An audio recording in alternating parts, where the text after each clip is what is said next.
की। हमारे बीच में एन साहा हैं, बड़ा पुराना तजर्बा है, लगभग 27 साल से डायरेक्ट सेलिंग में आपने काम किया। साहा साहब, अभी डायरेक्ट सेलिंग के रूल्स आ गए हैं हमारे पास में। बड़ी लंबी लड़ाई हम लोगों ने मिलके उसके लिए लड़ी। जो नए साथी हैं उनको विशेष रूप से मैं बताना चाहता हूं, जो पिछले 12-14 सालों से इस इंडस्ट्री का हिस्सा हैं। 2011-12 में डायरेक्ट सेलिंग अपने कठिनतम दौर से गुजर रही थी। हमारे देश की बहुत अच्छी कंपनियों को बंद कर दिया गया था और उस समय एक लंबी लड़ाई लड़ी गई। मैं बड़ा प्राउड फील करता हूं कि उस लड़ाई का मैं भी एक हिस्सा रहा। और 2011-12 में हमने प्राइम मिनिस्टर ऑफिस में PIL लगाई कि हमारे डायरेक्ट सेलिंग का ऐसा मॉड्यूल है, इसको हम इंडिया में कर सकते हैं या नहीं कर सकते हैं, ये बताइए। और अगर कर सकते हैं तो क्या करना चाहिए। तो वो सारी एक वहाँ से एक शुरुआत हुई, वो पहला कदम था। और फाइनली 2016 में 9 सितंबर 2016 को हमारे पास डायरेक्ट सेलिंग के रूल्स आए। 28 दिसंबर 2021 को डायरेक्ट सेलिंग के पहले गाइडलाइन आई सितंबर 2016 में, और 2021 में हमारे पास रूल्स आ गए। और रूल्स में भी एक डेफिनेशन मिस हो गई थी किसी वजह से, नेटवर्क ऑफ सेलर की। 21 जून 2023 को डेफिनेशन भी हमारे पास में आ गई। 2021 से पहले अगर कोई कंपनी गलत काम कर रही थी तो उसके पास में ये था कि यार सही का पैमाना क्या, मुझे मालूम नहीं है। मैंने अपने विवेक से जो लगा मैंने सही कर रहा था मैं, लेकिन अभी हमारे पास में पैमाना है हमारे रूल्स 2021 के। उसको ध्यान में रख के हर कंपनी को भी काम करना चाहिए और हर डायरेक्ट सेलर को भी काम करना चाहिए। साहब, कितना इंपॉर्टेंट है डायरेक्ट सेलिंग रूल्स 2021 को पालन करना, और इसके आने से क्या बदला है इंडस्ट्री में? Thank you Vats sir.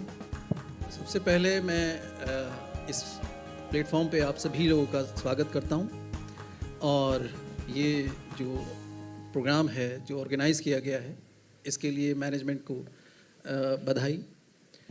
आप सभी यहाँ पे हैं, इंडस्ट्री में हैं और करियर ओरिएंटेड लोग हैं डायरेक्ट सेलिंग को लेके। बहुत लंबा एक्सपीरियंस है मेरा, और 27 साल मैं बिल्कुल ज़मीनी लेवल पे इसको जिया हूँ डायरेक्ट सेलिंग को। बहुत सफ़र किया है हम लोगों ने रूल्स ना होने की वजह से 2021 से पहले। इवन कि 2016 में जब ये गाइडलाइंस आई तो तब बहुत खुशी हुई थी कि चलो कम से कम गवर्नमेंट ने तो हमें रिकग्नाइज़ किया। सबसे मुश्किल इस इंडस्ट्री के लिए क्या था कि हम क्या हैं, बेसिकली ये बताना बड़ा मुश्किल था। इशू ये था कि आप हैरान होंगे कि ऑफिस में, कंपनी ऑफिस में अगर कोई पुलिस वाला आ जाए तो हमें हैरानी होती थी कि वो क्या पूछ लेगा, क्योंकि कुछ डिफाइन ही नहीं था और हम सही कर रहे हैं या गलत कर रहे हैं। कभी कभी तो ऐसा लगता था कि शायद हम अफीम बेच रहे हैं। मतलब जितना रिस्क अफीम बेचने में, उतना रिस्क डायरेक्ट सेलिंग वाले के साथ था। और ये बहुत अच्छा हुआ। मतलब और इसमें आपका तो वत्स साहब मैंने देखा है, मतलब इनको लड़ते हुए देखा है, इसमें कोई दो राय नहीं। और मैं पर्सनली बहुत थैंकफुल हूँ उन सभी लोगों का जिन्होंने इसके लिए लड़ाई लड़ी है।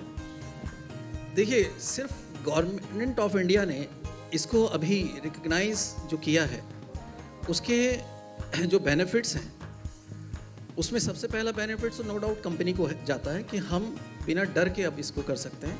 और जैसे अभी वत्स साहब ने कहा कि ये क्लियर हो गया कि हम सही और गलत में पहचान कर सकें। दूसरा, जो आज हम यहाँ बैठे हैं सारे लोग, कम से कम हम कह सकते हैं कि हम एक लीगल काम कर रहे हैं। हाँ, और एक अच्छी बात ये हुई है कि जो दूसरे लोग हैं उनको हम कुछ भी बोलते हैं व्हाटएवर, कम से कम एक डिफरेंस क्रिएट हुआ है कि हम वो नहीं हैं।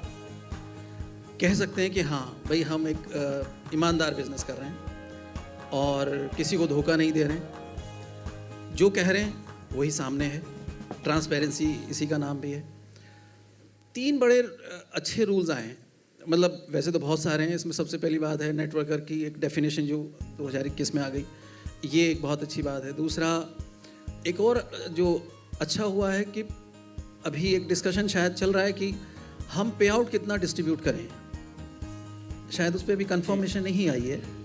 तो वो एक बहुत अच्छा रहेगा हमारी इंडस्ट्री के लिए। मैं इसके लिए इसको फेवर करता हूँ, इस बात को, क्योंकि ऐसी अभी भी बहुत सारी प्लान या कंपनी हैं जो जिनको खुद नहीं पता कि उनके प्लान में कितना डिस्ट्रीब्यूशन है। और ये भी एक रीज़न है कि एक बात आई थी कि ट्रस्ट क्यों नहीं है, कि भाई कोई जब मैनेजमेंट को ही नहीं पता है, क्योंकि बाइनरी या बाकी चीज़ें जब हम एक साथ जोड़ देते हैं तो वहाँ डिस्ट्रीब्यूशन लेवल सॉफ्टवेयर भी कई बार काउंट करने से मतलब कैपेबल नहीं होता है, और प्रोबेबिलिटी पे बेसिकली प्लान चल रहे हैं, तो ये बहुत इम्पोर्टेंट है। दूसरी चीज़ डायरेक्ट सेलर्स के लिए जो आईडीएस से हैं, जिसको हम बिजनेस ओनर्स बोलते हैं, हमारे साथ जो लोग जुड़े होते हैं, एसोसिएट हैं, उनके लिए भी ये बहुत अच्छा है। जैसे एक रूल है बाई बैक का, दूसरा 30 डेज मनी बैक आप लगा सकते हैं कि भाई मुझे नहीं करना है, तो कम से कम आपके पास एक जो मौका है कि आप वापस आ सकते हैं इसमें। तो ये बहुत सारी चीज़ें, या फिर आपके साथ अगर कुछ इशू है कंपनी को लेके, तो आपके पास एक जगह है कम से कम कि जहाँ पे आप जाके अपनी बात रख सकते हैं। तो ये नेटवर्कर्स के लिए, डायरेक्ट सेलर्स के लिए ये भी एक बहुत ही अच्छा है इस इंडस्ट्री का। मैं एक ही बात कहूँगा, अगर मुझे एक लाइन पे कहना हो, कि डायरेक्ट सेलिंग में जो रूल्स आए हैं और जो आज हम देख रहे हैं, उसकी वजह से हमें कॉन्फिडेंस मिला है, इस इंडस्ट्री को कॉन्फिडेंस मिला है, पहचान मिली। और अब हम लोगों के पास जब जाते हैं तो लोगों के पास एक कॉन्फिडेंस होता है कि भाई हमें भी कंपनी गवर्नमेंट पहचानती है। इसके साथ साथ जब हम ये देखते हैं कि दिल्ली की चीफ मिनिस्टर या फिर दूसरे मिनिस्टर्स गवर्नमेंट ऑफ इंडिया के जब डायरेक्ट सेलिंग की बात करते हैं, तो अभी लगता है कि हाँ, हमारी बात कहीं रखी जा रही है या कोई हमें पहचानता है। इससे पहले तो हम बेसिकली लावारिस जैसे थे, मतलब हम ना तो इधर के थे ना उधर के थे। तो ये बहुत बड़ी बात है, और इसमें जिन लोगों ने भी इसमें योगदान दिया, मैं हमेशा इसमें 100% अपना योगदान देने की प्रयास करता हूँ कि इसमें जो भी बेहतर हो सकता है इस इंडस्ट्री के लिए, हम इवन पर्सनली मैं करूँगा, और हम इसको सम्मानजनक बना सकें। और कुछ और बातें हैं जिसमें कि अभी बात हुई कि भाई ट्रस्ट क्यों नहीं है, तो ट्रस्ट के पीछे 2 ही चीज़ें हैं, वो हमारे ऊपर है। हम इसको अगर चाहें तो इसे इतने भरोसे के लायक बना सकते हैं कि हर कोई इसमें आए।